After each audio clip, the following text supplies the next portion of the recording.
الحمدللہ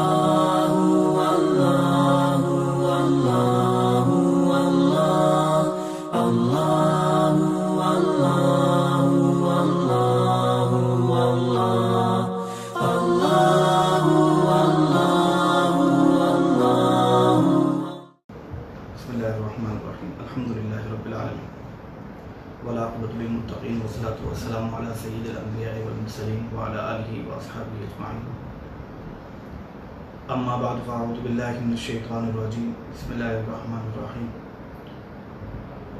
انا انزلناہ فی لیلۃ القدر وما ادراک ما لیلۃ القدر لیلۃ القدر خیر من الف شہر تنزل الملائکۃ والروح فیہا بإذن ربہم من کل امر سلام ہی حتی مطلع الفجر وقال النبی صلی اللہ تعالی علیہ وسلم ان للمسجد اوتادا والملائکۃ جلساء ان غابوا یفقدوهم وان مرضوا عادوهم وان كانوا في حاجة اعانوهم او كما قال علیہ الصلاۃ والسلام صدق اللہ العظیم وصدق رسولہ النبی الکریم۔ رمضان مبارک کی آخری ساعت چل رہی ہیں اور پہلے بھی عرض کیا گیا کہ یہ رمضان مبارک کا مہینہ اللہ رب العزت کی طرف سے انسانوں کے اوور ہالنگ کا مہینہ ہے، ایک ٹیوننگ کا مہینہ ہے، ایک ٹریننگ کا مہینہ ہے کہ اس مہینے کو جس طرح انسان گزارتا ہے تو اللہ رب العزت بقیہ 11 مہینے بھی اسی طرح انسان کی زندگی گزارنے کا ایک طریقہ اور ایک ڈھنگ آ جاتا ہے اور انسان کی زندگی اسی طرح گزرتی ہے جس طرح وہ رمضان المبارک کے مہینے میں بچ کر چلتا تھا، گناہوں سے اپنے آپ کو بچا کر چلتا تھا، تو اللہ رب العزت 11 مہینے میں بھی ان گناہوں سے بچنے کی توفیق نصیب فرما دیتے ہیں۔ اور اللہ رب العزت لیکن معاملہ یہ ہے کہ انسان رمضان مبارک کے شروع میں تو کچھ کوشش کرتا ہے اور رمضان میں روزے رکھنا یا تراویح کرنا یا زیادہ سے زیادہ عبادت کرنے کی کوشش کرنا، لیکن جس طرح رمضان مبارک کا مہینہ آہستہ آہستہ گزرتا جاتا ہے ان اعمال میں تھوڑی کوتاہی آنے لگتی ہے۔ لیکن اللہ رب العزت اپنے بندوں کو ابھی بھی ایسے ہی چھوڑ لے کہ نا امید ہو کر بیٹھے میرے بندے ہیں۔ اللہ رب العزت نے رمضان مبارک کے مہینے کے آخری عشرہ بھی ہمیں عطا فرما دیا ہے اور یہ آخری عشرہ بہت بڑی فضیلت والا۔ اس کے اندر سب سے بڑی فضیلت والی بات تو یہ ہے کہ اللہ رب العزت نے اس میں نبی کریم صلی اللہ علیہ وسلم کے ذریعے سے اعتکاف کو مصنون قرار دیا۔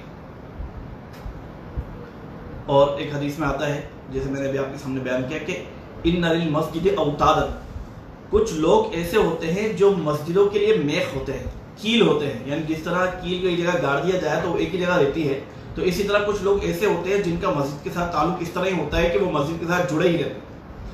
اور ان کی فضیلت بیان کی والملائکۃ جلساء، اور فرشتے ان کے ہم نشین ہوتے ہیں، فرشتے ان کے ساتھ بیٹھتے ہیں، اور اگر کبھی وہ مسجد میں نہ آئیں تو فرشتے ان کو تلاش کرتے ہیں، اور جب وہ کبھی بیمار ہو جائیں تو فرشتے ان کی عیادت کرتے ہیں، اور جب ان کو کسی چیز کی ضرورت ہو تو اس ضرورت میں فرشتے ان کی مدد کرتے ہیں۔ یہ ان لوگوں کی صفات بیان کی ہیں کہ جو مسجد کے ساتھ ان کا تعلق مضبوط ہوتا ہے، مسجد کے ساتھ جڑے رہتے ہیں، ان کا دل مسجد میں لگا رہتا ہے۔ تو یہ فضیلت حاصل کرنے کے لیے اللہ رب العزت نے اعتکاف کو مصنون قرار دیا، اور نبی کریم صلی اللہ علیہ وسلم نے پورے رمضان کا بھی اعتکاف فرمایا۔ آپ صلی اللہ علیہ وسلم سے 20 دن کا اعتکاف بھی ثابت ہے، اور 10 دن کا اعتکاف تو آپ صلی اللہ علیہ وسلم کی مستقل عادت ہے۔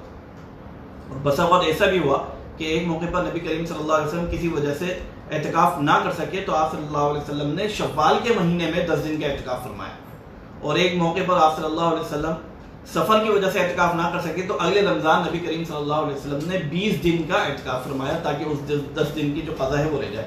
یہ قضا کا حکم یہ نبی کریم صلی اللہ علیہ وسلم چونکہ اعتکاف کو پسند فرماتے تھے، اس وجہ سے آپ صلی اللہ علیہ وسلم اس کی قضا کرتے تھے۔ ہمارے لیے یہ حکم نہیں ہے کیونکہ ہمارے لیے مصنون اعتکاف رمضان مبارک کے آخری عشر میں ہی ہوگا۔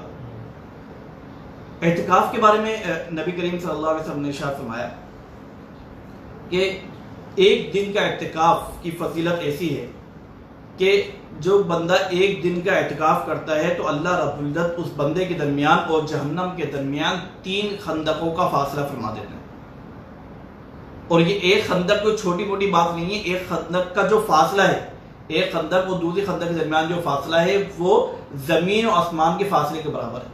یہ ہے ایک خندق کا فاصلہ، پھر ایک کے بعد دوسری، دوسری کے بعد تیسری۔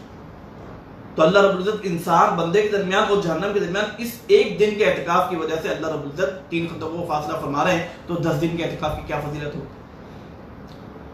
اور ایک روایت میں آتا ہے کہ جو شخص رمضان کے 10 دن کے اعتکاف کرتا ہے تو وہ ایسا ہی ہے فضیلت اور ثواب کے اعتبار سے جیسے 2 حج اور 2 عمرے کا ثواب۔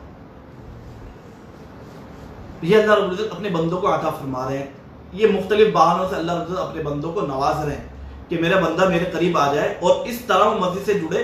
یہ 10 دن اللہ، یہ کوئی معمولی بات نہیں ہے۔ اعتکاف کرنا صرف نام نہیں ہے کہ اعتکاف میں بیٹھ جانا مسجد کے اندر، بلکہ اعتکاف ایک مستقل عبادت ہے۔ تمام دنیا کے کاموں سے ہٹ کر انسان اللہ رب العزت کا مہمان بنتا ہے آ کر، اور اللہ رب العزت 10 دن کے لیے اس بندے کو اپنا مہمان بناتے ہیں۔ اب اس کا سونا بھی عبادت، اب اس کا تلاوت تو ہے عبادت، اس کا بیٹھے رہنا بھی عبادت، یعنی اس کا ایک ایک لمحہ عبادت کے اندر شمار ہو رہا ہوتا ہے، عبادت میں لکھا جا رہا ہوتا ہے۔ یہ اعتکاف کرنے والے کو اللہ رب کی جانب سے یہ انعام مل رہا ہوتا ہے۔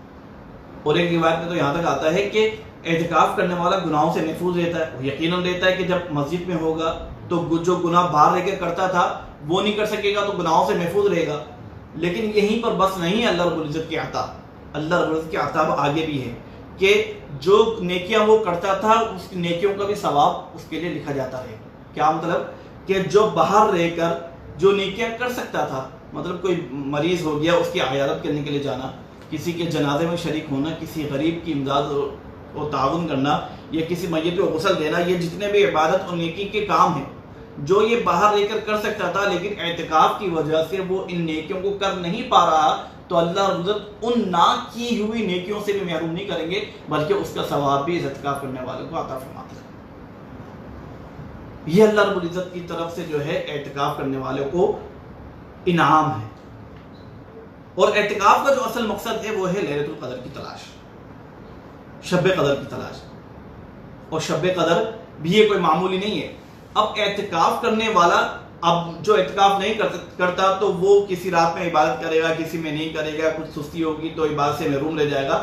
لیکن اعتکاف کرنے والے کو تو شب قدر ملتی ہی ملتی ہے۔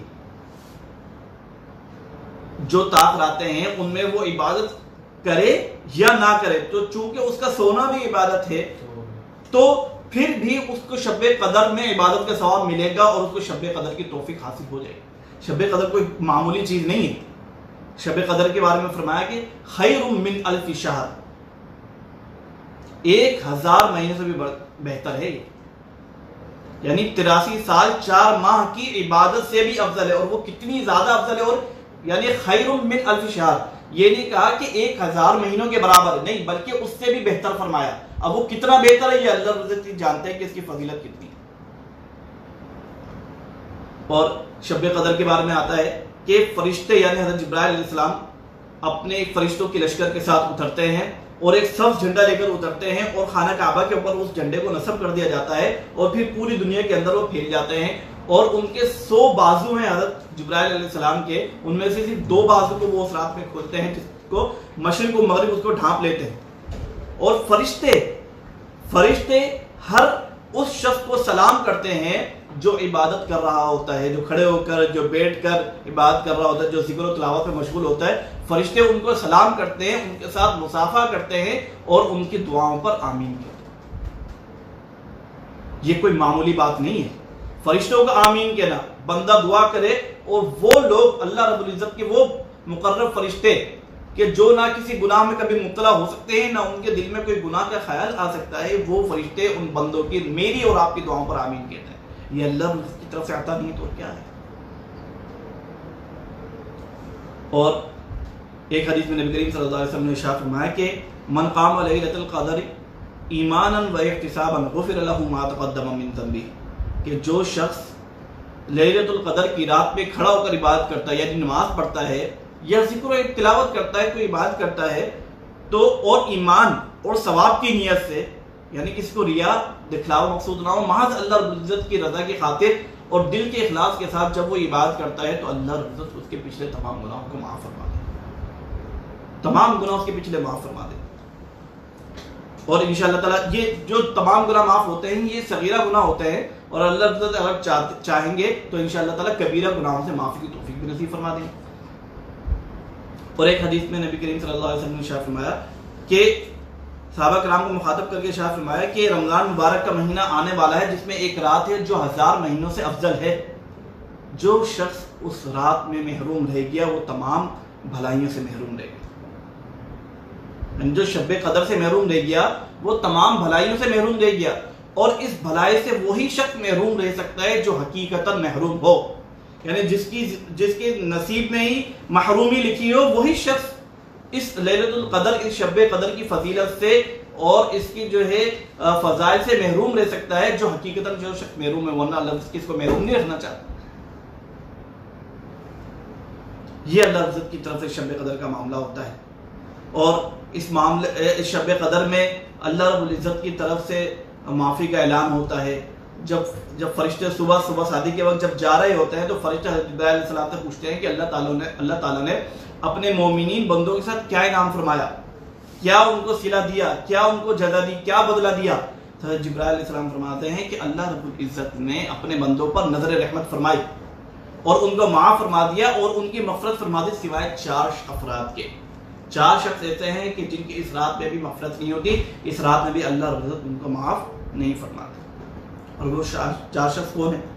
سب سے پہلا وہ شخص جو شراب کا عادی ہے. شراب کا عادی شخص اللہ عزت اس رات میں اس کی بھی مغفرت نہیں فرماتے. ہاں اگر وہ اللہ عزت سے توبہ کر لے، استغفار کر لے اور آئندہ نہ کرنے کا عزم کرے، اللہ عزت سے توبہ کرے گا تو انشاءاللہ تعالیٰ اللہ عزت اس کی بھی مغفرت فرما دیں گے. اللہ عزت غفور رحیم.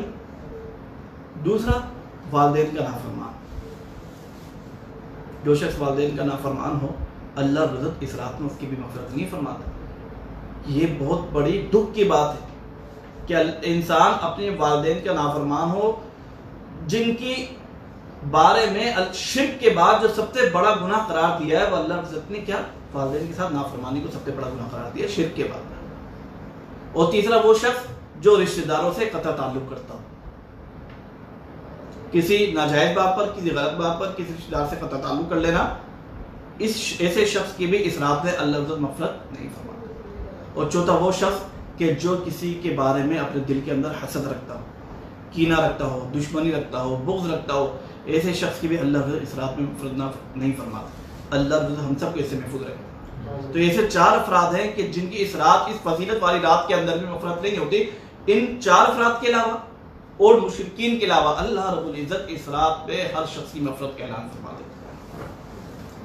تو اگر اس رات میں عبادت کی توفیق نہ بھی ہو، ایک تو عبادت کی کوشش کرنی چاہیے. عبادت کی کوشش کس طرح ہو سکتی ہے کہ اس رات میں آپ جو 21 23 25 27 29 کی جو رات ہے اس میں یا تو صلاۃ تسبیح کا اہتمام کیا جائے، یا کچھ دیر جاگ کر تہجد کے پڑھ لی جائے، یا کچھ دیر جاگ کر تھوڑی تلاوت کر لی جائے، یا ذکر کر لیا جائے اور کچھ باقی رات سو لیں.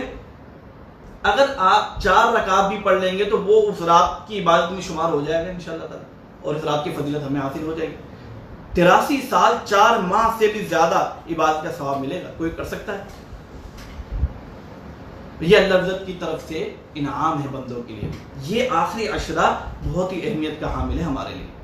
اعتکاف والا، اور جو اعتکاف نہ کر سکے تو اللہ عزت نے ان کو بھی شب قدر عطا فرمائی ہے کہ تم شب قدر میں عبادت کر کے میرا قرب اور اس رات کی فضیلت حاصل کر سکتے ہو، اور اس میں تمہیں کیا کیا انعام ملیں گے.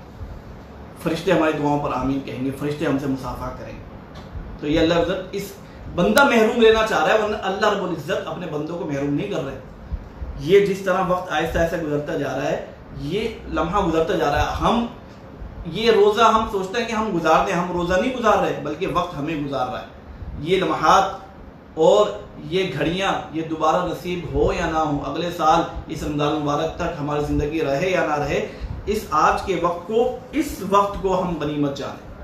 اس وقت کو ہم غنیمت جان کر اللہ رب العزت کے سامنے آ کر توبہ استغفار کریں کہ یا اللہ باقی جو زندگی ہماری گزر چکی ہے، یا رمضان مبارک کا مہینہ جو ہمارا گزر چکا ہے، یا اللہ آپ سے درگزر فرما کر ہمیں جو بقیہ دن ہیں اس میں خوب عبادت کی توفیق نصیب فرما دیجیے، اور لیلۃ القدر کے اندر خاص طور پر ہمیں عبادت کی توفیق نصیب فرما دیجیے، تاکہ ہمارا نام بھی ان بندوں کے اندر شامل ہو جائے کہ جن بندوں کی آپ نے مغفرت کا اعلان فرما دیا. اللہ رب سے دعا ہے کہ اللہ مجھے اور آپ کو ان تمام باتوں پر عمل کرنے کی توفیق عطا فرمائے. واخر دعوانا الحمدللہ رب العالمین.